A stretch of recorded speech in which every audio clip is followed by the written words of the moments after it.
Welcome back to Pokemon episode summaries. Today, I'll be doing episode 256, Better 8 Than Never. The episode begins with Ash and the gang having arrived back inside the Blackthorn City gym the day after the last episode, as it was time for Ash's battle with Claire to begin again. It was going to start from the beginning, not resume. Anyways, Ash and Claire took their places on opposite sides of the stadium that had a pool in the middle, just like before. And Kaburagi was going to be the ref, just like before, as he specified that the rules were going to be the same as before as well. Everything was the same. It was going to be a 3-on-3 battle with no time limit. The battle then began, as Claire sent out her Kingdra first, just like before, but Ash actually did something different, as he sent out his Snorlax. Misty and Brock were obviously surprised by this, as they didn't know that Snorlax was now on Ash's team, leading Ash to clarify that he visited the Pokemon Center last night and transferred Snorlax in, claiming that he had done so because he knew that Snorlax would be able to beat Kingdra. Claire was surprised to see Snorlax as well, as she thought Ash would go with the same strategy, just like she did, and she got even more surprised, as Snorlax started the match off with Hyper Beam, though she had Kingdra dodge by using its agility. Kingdra then continues using its agility to race across the pool towards Snorlax, hoping to use the force of its speed to do some damage, but it merely just bounced off of Snorlax's body. This led Claire to order Kingdra to use Swift, but this just bounced off of Snorlax's body as well.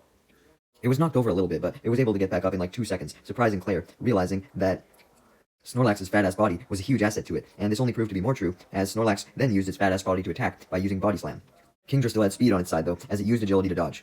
Claire then tried once again to use the speed to attack Snorlax, but the attack did absolutely nothing against it, just like before, leading Claire to realize that Snorlax's big body was too strong for attacks that involved Kingdra getting right up against it, as it would just bounce off, so she tried a strong Hydro Pump instead. Since despite Snorlax's fat-ass body, Kingdra wasn't that damaged by bouncing off of it, so it was able to get off this Hydro Pump easily. Fortunately for Kingdra as well, the Hydro Pump actually did some decent damage, even though Ash told Snorlax to dodge. Since he was too fat, he couldn't, and was hit. With Snorlax caught off guard by actually being hit, Claire then ordered a Hyper Beam, although Snorlax was able to dodge this by diving into the pool, completely unprompted by Ash, leading Ash to congratulate it on its quick thinking. Meanwhile, Liza was outside of the gym, giving her Charizard Charla some Pokemon food, but then she left to go watch the gym battle. Anyways, back during the gym battle, Snorlax quickly emerged from the pool and used Body Slam, which causes Kingdra to sink underwater since it was already in the water. And Snorlax, of course, follows as well, because it was the one slamming it to the bottom in the first place. Underwater physics proved to be a bitch though, as the water made Snorlax weigh less, and therefore apply no pressure on the Kingdra despite slamming it, allowing the Kingdra to swim back up to the surface, completely unharmed. Claire knew that Snorlax would have to come up soon, as it couldn't breathe underwater, and told Kingdra to simply wait and use Hydro Pump when it did. Misty and Brock were terrified at Kingdra being able to capture Snorlax off guard, but Ash wasn't worried, as he simply told Snorlax to catch the Kingdra off guard by suddenly jumping out of the water, and when Kingdra fired its Hydro Pump, Snorlax simply leaned back to dodge the attack. This led Claire to try a Swift, hoping that it would be enough to knock Snorlax over since it was laying back, but the Swift simply bounced off of Snorlax's body again, doing basically no damage to it. Claire then ordered Kingdra to use several more Swifts, along with several more Hydro Pumps, hoping that one of these would do some damage against Snorlax, but Ash simply told it to take the attacks head on, as it did, with its head just getting splashed by some water, and Snorlax not sustaining any real damage, despite the many Hydro Pumps and Swifts. Hell, it was even enjoying the Hydro Pumps to the face as it was cooling it off. Ash then smiled with happiness that he was winning, as he saw that Kingdra was now getting extremely tired from doing all these useless attacks, leading Brock to realize that Ash's strategy was to simply have Snorlax use its great defense, to being its body, to take all the attacks and tire Kingdra out from using them. Misty realized this as well, as it saw Snorlax take several agility tackles, as well as several more Swifts and Hydro Pumps. Claire didn't think that Snorlax could take another Hyper Beam though, so that's what she told the Kingdra to use next, but Snorlax simply decided not to take this attack and dived underwater to dodge, just like it had before. Claire saw that Snorlax seemed to be getting sick of doing nothing but taking attacks, so thought that she may be able to use this to her advantage, since Snorlax was probably fed up with Ash for making it take so many attacks that it might disobey him. Snorlax did proceed to not obey Ash, but this didn't work in Claire's favor, as it took out all of its anger towards doing nothing but getting hit by attacks out on the Kingdra, as it used an Ice Punch, knocking Kingdra out, since Kingdra's energy was so low after doing all those attacks. Kaburagi officially declares that Ash had won the first round, as Ash celebrates, very shocked that Snorlax learned Ice Punch, as he hadn't done anything to teach him that, but he was happy regardless, as were Misty and Brock, with Brock questioning the Ice Punch as well, along with Pikachu, who was currently on his shoulder since Ash was battling. Anyways, Claire then recalled her Kingdra, congratulating it on doing its best, as Liza then arrived to watch the gym battle. Brock tried to flirt with Liza as usual, leading Misty to drag him off by the ear as usual, as she pushes him to the side, and then talks to Liza herself, informing her of the current status of the battle, being that it was currently 1-0 with Ash in the lead. Meanwhile, as for Team Rocket, they were inside the building that used to house the Dragon Fang. They had initially went there to try and retrieve the Dragon Fang, only to find out that it wasn't in there, so they realized that Kaburagi must have now been storing the Dragon Fang with the Holy Flame in the vault in the Holy Dragonland. So they decided to go by the pier to try and dig a tunnel to reach the Dragon Holy Land somehow, so that they could retrieve the Dragon Fang.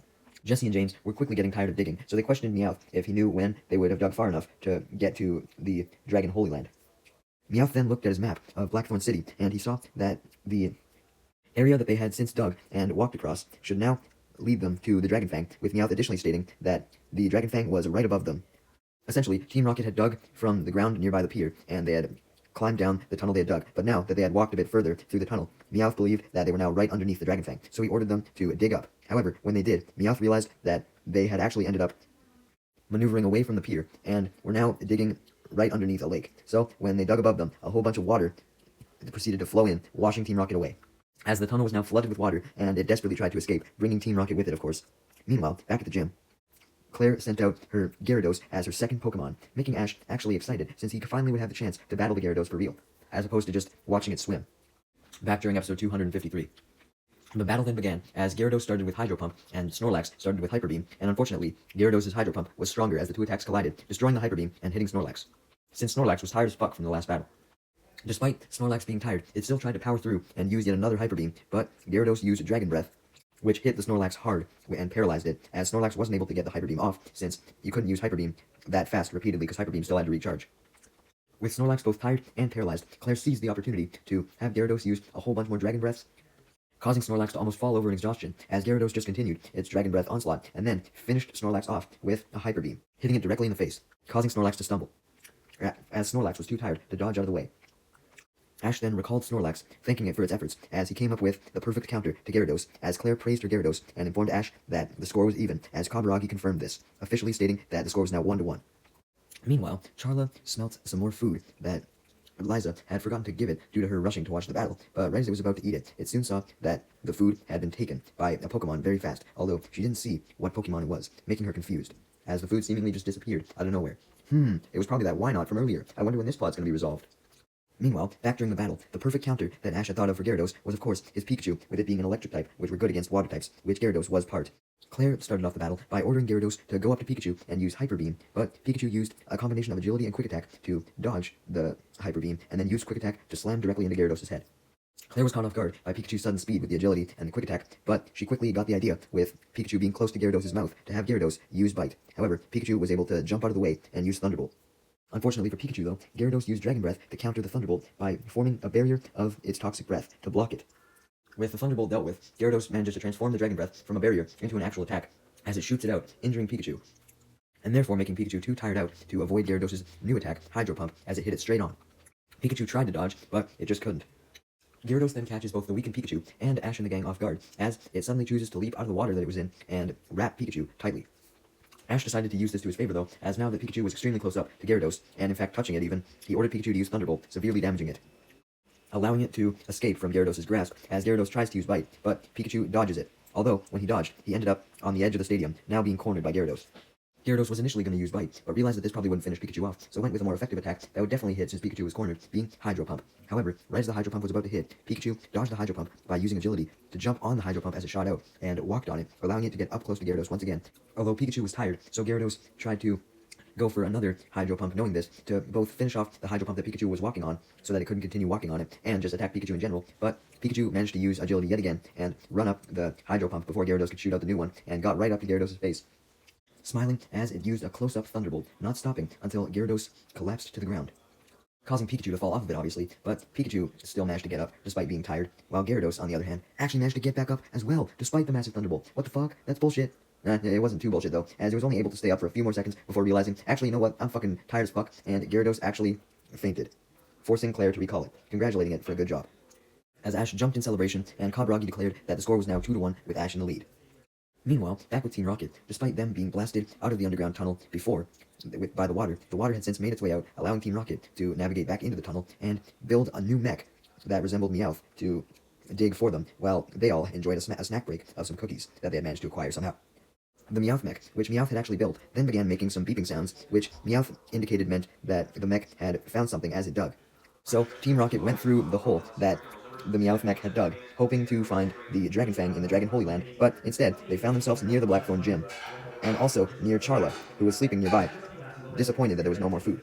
As Charla yawns while she sleeps, this of course means that she opens up her mouth, exposing her fangs, leading Team Rocket to come to the conclusion that the Meowth mech must have detected fangs, but instead of the typical Dragon Fang, it detected Charla's fangs. James and Meowth were disappointed by this, but Jessie declares that they should pull out Charizard's fangs and take them for themselves, believing them to be rare as well. But just then, Charla wakes up as Team Rocket were being too loud and were prying with its face too much, so she sends them blasting off with her flamethrower, not happy that its sleep was disturbed. In the process of being blasted off, Team Rocket dropped their bag of cookies that they were eating earlier, and before Charla can notice them, the same mysterious Pokemon from earlier that took some of Charla's food took these cookies. Now, was this the Why Not from earlier? Probably. Meanwhile, back in the gym during Ash and Claire's battle, Claire declared that her final Pokemon was going to be her strongest one, as she sent out her Dragonair, of course, making Ash extremely worried, not just because Dragonair was super strong, but because Pikachu was weakened from the last battle. Regardless, though, he told Pikachu to use Thunderbolt, and he continued to use Thunderbolt multiple times, but they were all dodged as Dragonair dove underwater. Misty and Brock, remembering that Dragon types were not affected by many electric attacks, reminded Ash of this, with Liza reminding Ash of this as well, as she knew this. But Ash simply ignored them as he smiled, leading Brock to see what Ash was doing. Now that Dragonair had dove into the water, it made it extra susceptible to electric attacks, since water conducted electricity, so Pikachu went in for another Thunderbolt now. Claire, however, realized what Ash was doing, so she told it to jump out of the water, and it continued to dodge Pikachu's Thunderbolts, but still on the land of the stadium this time. This was what Ash really wanted, however, as the whole Thunderbolt strategy, yeah, that was just a little cover-up this whole time, since he actually wanted to use Quick Attack. And now, he could, and an extremely powerful Quick Attack at that, since with Dragonair dodging, it was extremely close to the ground, and Pikachu, being shorter than it, was also close to the ground, so essentially, Pikachu was able to hit Dragonair from a very good point with its Quick Attack. However, Ash's plan didn't go as he intended, as Dragonair was simply able to dodge the Quick Attack and then use the Hyper Beam to knock Pikachu out, forcing Ash to pick it up into his arms, and tell it that it did a great job, regardless of his loss, but he admitted that now he needed more firepower. Upon hearing this, Brock and Misty just smiled, as Ash gave Brock Pikachu to look after, as he sent out his final Pokemon, as it was now 2-2. This would be the final battle. The reason why Brock was smiling was because he knew the Pokemon that Ash was going to choose, being Charizard, who Ash did send out. Claire laughed, as she obviously expected this as well, knowing that Ash wouldn't have not took the opportunity to use his recently reclaimed Charizard. The battle was about to begin, but then Kaburagi opened up the gym's roof so that both Pokemon who were capable of flying could utilize their flying abilities to the fullest, stating that if they couldn't do this, then it wouldn't be a truly fair battle, because the Pokemon wouldn't be able to use their full strength. But now that the Pokemon could use their full strength, Charizard started the battle by using Flamethrower, leading Dragonair to dodge by jumping into the pool, and then countering with a Hyper Beam, jumping out of the water in the process. Because it jumped out of the water not so majestically, the Hyper Beam ended up missing, giving Charizard a chance to fight back with Flamethrower, but Dragonair simply avoided it by jumping back into the pool. This gave Dragonair a huge advantage, as now it could use its most powerful move, Dragon Rage, which Claire commanded it to do, as it spun around in the water to create a massive cyclone, which caught Charizard inside, and smashes him into the ground. Ash got worried and pleaded for Charizard to stand up, as Ash's worries were immediately proven unworthy, as Charizard instantly got up, not affected by the cyclone whatsoever, leaving Ash surprised at how Charizard had truly become so strong after training in the Charizard Valley. Charizard then tries to go in for another Flamethrower, as Dragonair simply avoids by diving underwater yet again, and attacking with Hyper Beam yet again. Damn, there was a lot of repetition in this battle. Something new happened though, as Ash had Charizard use Fire Spin to block the Hyper Beam before it could come into contact with him. Even though Misty, Brock, and Liza saw that Ash shouldn't do what he was about to do, as Dragonair could obviously just use the water to its advantage and keep diving underwater, Ash still then ordered Charizard to go for another Flamethrower attack, and sure enough, Dragonair just dived underwater again. Just then, though, it was revealed that this was actually what Ash wanted, as he soon changed the Flamethrower into a Fire Spin attack, which was so hot that it managed to spin around so rapidly it evaporated all of the pool water, leaving Dragonair unable to hide underwater anymore. As Misty, Brock, and Liza commend Ash's strategy, Ash then has Charizard use Flamethrower, hoping it would do more damage, since Dragonair couldn't escape. However, Dragonair had a different strategy this time, going for Safeguard to block the attack, as Claire then commanded her Dragonair to fly out of the now empty pool, so that they could both be on even ground, as Dragonair does this, and then goes in for an Iron Tail, which hits the first time, but when Dragonair tries the attack again, Charizard intercepts it and grabs the tail, which Claire was surprised by, as Charizard had seemed like it was merely running away from the tail, but nope, it had grabbed it, and proceeded to go to use Seismic Toss, now having Dragonair in his hands, as he progressed from holding just the tail to Dragonair's entire body. As Charizard flew around in a circle, preparing to throw Dragonair like a normal Seismic Toss though, Dragonair then used Dragon Rage, forcing Charizard to fall to the ground hard and drop Dragonair, who flies away. Thankfully though, at least Charizard was able to quickly get up, determined to win, as Dragonair saw this and began to use Hyper Beam. However, Charizard was able to dodge and shot a Flamethrower at it, but Dragonair dodged this as well, rendering the Flamethrower and Hyper Beam both useless. This leads Dragonair to go for a different approach, being another Iron Tail.